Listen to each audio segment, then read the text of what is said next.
നിങ്ങൾക്ക് എല്ലാവർക്കും പരിചയമുള്ള ഒരുപാട് പേരെടുത്ത് പറഞ്ഞ് സമയം കളയുന്നില്ല. ഡോക്ടർ എന്നെ പരിചയപ്പെടുത്തിയത് തെറ്റിപ്പോയി. എൻ്റെ പേര്, ഞാനൊരു സിംഗിൾ മുതലാളിയല്ല, ഞാനൊരു കോർപ്പറേറ്റ് കമ്പനീൻ്റെ ചെയർമാനാണ്. ഒരുപാട് ഇൻവെസ്റ്റേഴ്സ് ചെയ്തു. എങ്ങനെ വന്നു വെച്ചാൽ, ഞാൻ മലഞ്ചരക്ക് വ്യാപാരത്തിലുണ്ടായിരുന്നപ്പോൾ ഒരുപാട് NRI പീപ്പിൾ, ഇന്ത്യയിൽ നിന്ന് വെളിയിൽ പോയി പൈസ ഉണ്ടാക്കിയ ആൾക്കാർ ഒരു പുതിയ ബിസിനസ്സിനെ പറ്റി ചോദിച്ചപ്പോൾ ഏറ്റവും ഗ്യാപ്പ് കണ്ട ആ അവസരത്തിൽ ഒരു ഗ്യാപ്പ്, എല്ലാത്തിനും ഒരു ഗ്യാപ്പ് ഉണ്ടാവണം. അന്ന് ക്വാളിറ്റി ഇല്ലാതെ ഒരുപാട് കസ്റ്റമർ ചീറ്റ് ചെയ്യപ്പെടുന്നുണ്ട്. ഇതിൽ ആ ക്വാളിറ്റിയും പെർഫെക്ഷനും കൊടുത്താൽ നമുക്ക് വളരാൻ പറ്റുമെന്നെന്ന് കണ്ടെത്തുകയും ആ ഗ്യാപ്പിൽ ആ ക്വാളിറ്റിയും എങ്ങനെ കൊടുക്കാമെന്നും ആ commitment, life long free maintenance, buyback guarantee, അങ്ങനെ ഒരുപാട് കമ്മിറ്റ്മെൻറ്റ് കൊടുത്തപ്പോൾ നാട്ടുകാർ മൊത്തം, ഇന്നിപ്പോൾ അമേരിക്കയിലായാലും ഓസ്ട്രേലിയയിലായാലും സിംഗപ്പൂരും മലേഷ്യയിലും ഒക്കെ തന്നെ ഞങ്ങളുടെ ബ്രാൻഡ് വലിയതായിട്ട് അംഗീകരിച്ചു. ഗൾഫ് കൺട്രീസിലൊക്കെ തന്നെ എവിടെ പോയാലും. കാരണം ഇതിൻ്റെ ട്രസ്റ്റ് ജനങ്ങൾ മൗത്ത് വളർന്നു. നിങ്ങൾ ഇവിടെ ഇരിക്കുന്ന പലരും ഞങ്ങളുടെ കസ്റ്റമേഴ്സ് ആയിരിക്കും. അവർക്കെല്ലാം പരസ്പരമുള്ള വിശ്വാസം, ആ ട്രസ്റ്റ് ഇതിൽ ഗോൾഡ് ബിസിനസ്സിൽ നേരത്തെ ഉണ്ടായിരുന്നില്ല. അത് കൊടുക്കാൻ എങ്ങനെ പറ്റി? കഴിഞ്ഞ 93, കാരണം 31 വർഷങ്ങൾക്ക് മുമ്പ് ഞങ്ങളത് ആലോചിച്ച് വളരെ ശക്തമായ രീതിയിൽ നടപ്പിലാക്കിയുകൊണ്ട് അന്ന് ഇൻവെസ്റ്റ് ചെയ്യാൻ വന്ന ഒരുപാട് ആൾക്കാരുണ്ട്. ഇൻവെസ്റ്റ്മെൻറ്റ് വരുമ്പോൾ അവരോട് ഞങ്ങൾ പറഞ്ഞത് എന്താ വെച്ചാൽ 5% ലാഭം CSRന് മാറ്റി, ചാരിറ്റിക്ക് മാറ്റി.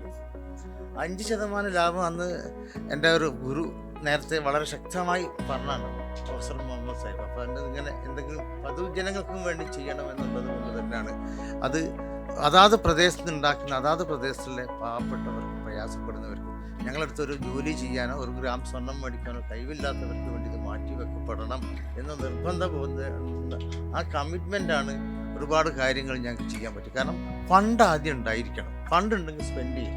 അത് ഒരു പൈസ പോലും ചോർന്നു പോകാതെ കൃത്യമായ ആളിലേക്ക് എങ്ങനെ എത്തിക്കാം എന്ന് നോക്കിയാണ് തണൽ ഞങ്ങൾക്ക് വരുന്നത് പല കാര്യങ്ങളായിട്ട്. അപ്പം ഞങ്ങളിങ്ങനെ ചെറിയ കാര്യങ്ങൾ ഡോസ് കൊടുത്തു, ചെറിയ കൊടുത്തു, അവർ കൃത്യമായി ചെയ്തു. ഇപ്പം ഹങ്കർ ഫ്രീ വേൾഡ് ഏറ്റെടുത്തു. ഇന്ത്യയിലെ പല ഭാഗത്തും ഒരു മണി വറ്റ് പോലും ചോർന്നു പോകാതെ കൃത്യമായ ക്വാണ്ടിറ്റി, കൃത്യമായി അത് ഞങ്ങളും വളരെ ശ്രദ്ധാപൂർവം നോക്കുന്നുണ്ട്. ഞങ്ങൾ ചിലവാക്കുന്ന ഫണ്ട് അത് അർഹതപ്പെട്ടവരുടെ കയ്യിലേക്ക് 100%, അനർഹർക്ക് പോകരുത്, അർഹതപ്പെട്ടവർക്ക് 100% എങ്ങനെ എത്തിപ്പെടാം. അത് വന്നുകൊണ്ടാണ് ഈ ഡിസേബിൾഡ് ആൾക്കാർ കഴിഞ്ഞ 2 വർഷം മുമ്പാണ് കണ്ണൂർ, 2 വർഷമില്ല ഡോക്ടർ, കണ്ണൂർ കാഞ്ഞിരോഡ് എന്ന പ്രദേശത്ത് ഇതേമാതിരിയുള്ള റോബോട്ടിക് മെഷീൻ ഉദ്ഘാടനം ചെയ്തു. അവിടെ അതിൻ്റെ നെക്സ്റ്റ് സ്റ്റെപ്പ് നടക്കുന്നു. ഇവിടെയും കുറേ 2-3 വർഷങ്ങളായിട്ട് കാര്യങ്ങൾ നടക്കുന്നു. ഇന്ന് ഈ സംഭവം പറഞ്ഞപ്പോൾ ഡോക്ടർ തീർച്ചയായിട്ടും ഞാൻ വരാം, ഞങ്ങൾക്കത് മനസ്സിലാക്കാൻ കാണാമെന്നുള്ളത്. അപ്പോൾ എന്തിനു വെച്ചാണ് ഡോക്ടർ അശ്വിൻ പറഞ്ഞത്, ഇത് ഇന്ത്യയിൽ മൊത്തം കൊണ്ടുപോകാൻ പറ്റിയൊരു പ്രൊജക്റ്റാണ്. പ്രയാസപ്പെടുന്ന, ജനിച്ച ഉടനെ ശേഷിയില്ലാത്ത ഒരുപാട് ആൾക്കാരുണ്ട്. ഭിന്നശേഷിയുള്ള ആൾക്കാരെ നമുക്കത് പൂർണ്ണശേഷിയാക്കിയിട്ട് എങ്ങനെ മാറ്റാൻ പറ്റും, നടത്താൻ എങ്ങനെ പറ്റും, അവരുടെ സ്വന്തം കാര്യങ്ങൾ അവർക്ക് ചെയ്യാൻ പറ്റുന്ന കുട്ടികൾ ഒരുപാടുണ്ട്. അതിൽ തീർച്ചയായിട്ടും ഇതിനോട് സഹകരിക്കുന്നതിൽ എനിക്ക് പൂർണ്ണമായ താല്പര്യമാണുള്ളത്. കാരണം ആർക്കെങ്കിലും എന്തെങ്കിലും ചെയ്യുക, അത് ബാക്കിയുള്ളവർക്ക് മാതൃകയാകുക. ഞങ്ങളിതൊക്കെ ഇത് പരസ്യമായിട്ട് എന്തുകൊണ്ട് ചെയ്യണമെന്ന് വെച്ചാൽ മറ്റുള്ളവർക്ക് മാതൃകയാകുമ്പോൾ എല്ലാവരും ഇത് ഏറ്റെടുക്കണം. ഞാൻ മനസ്സിലാക്കിയത് കോഴിക്കോട് ഞാൻ ഇന്ത്യയിൽ ഒരുപാട് സ്റ്റേറ്റുകളിലും എല്ലാ ജില്ലകളിലൊക്കെ ഞങ്ങൾക്ക് ബിസിനസ്സിൻ്റെ പല സ്റ്റേറ്റുകളിലും പല കൺട്രീസിലും പോയിട്ടുണ്ട്. സമൂഹം ഒന്നായിട്ട് എല്ലാ മതവിഭാഗ ജാതിയിൽപ്പെട്ട ആൾക്കാരും എല്ലാ വിഭാഗ ആൾക്കാരും CSR മൈൻഡോട് കൂടി വർക്ക് ചെയ്യുന്ന ഒരു പ്രദേശം ഞാൻ കോഴിക്കോടെ കണ്ടിട്ടുള്ളൂ. കോഴിക്കോടിനവരെല്ലാവരും ഒരു ഒത്തൊരുമ ഈ കാര്യത്തിലുണ്ട്.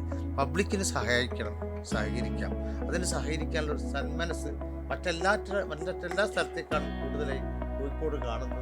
കോഴിക്കോട് നിന്ന് തുടങ്ങാം, നമുക്ക് എല്ലാവർക്കും വലിയൊരു വിജയമാവട്ടെ. അല്ലാതെ ഞാനൊരു സിംഗിൾ മുതലാളിയൊന്നുമല്ല. നമ്മളവർക്ക് ഓരോരുത്തരും ലീഡർഷിപ്പ് കൊടുത്തിട്ടുണ്ടെടുക്കുന്നു. അതിൽ ഇൻവെസ്റ്റ് ചെയ്ത് എനിക്ക് ഒരുപാട് ആൾക്കാർക്ക് ജോലി കിട്ടുന്നു, ഒരുപാട് ചാരിറ്റി കാര്യങ്ങൾ നടക്കുന്നു, ഒരുപാട് ആൾക്കാരെ സാറ്റിസ്ഫാക്ഷൻ, സന്തോഷമാണ്. അതാണ് സെലിബ്രേറ്റ് ചെയ്ത ബ്യൂട്ടി ഓഫ് ലൈഫ്. ഓരോരോ ലൈഫിലും ഓരോരോ സെലിബ്രേഷൻസ് ഉണ്ട്. അതെങ്ങനെ നന്നാക്കാം എന്നുള്ളതാണ് ഞങ്ങൾ ആഗ്രഹിച്ചിരിക്കുന്നത്. ഈ കുട്ടികളും എങ്ങനെയൊക്കെ അവരെ ലൈഫ് ബ്യൂട്ടി ആക്കാൻ, സെലിബ്രേറ്റ് ചെയ്യാൻ എന്തൊക്കെ ചെയ്യാൻ പറ്റും എന്നുള്ളത് നമുക്ക് ആലോചിക്കാം, കൂട്ടായി പരിശ്രമിക്കാം.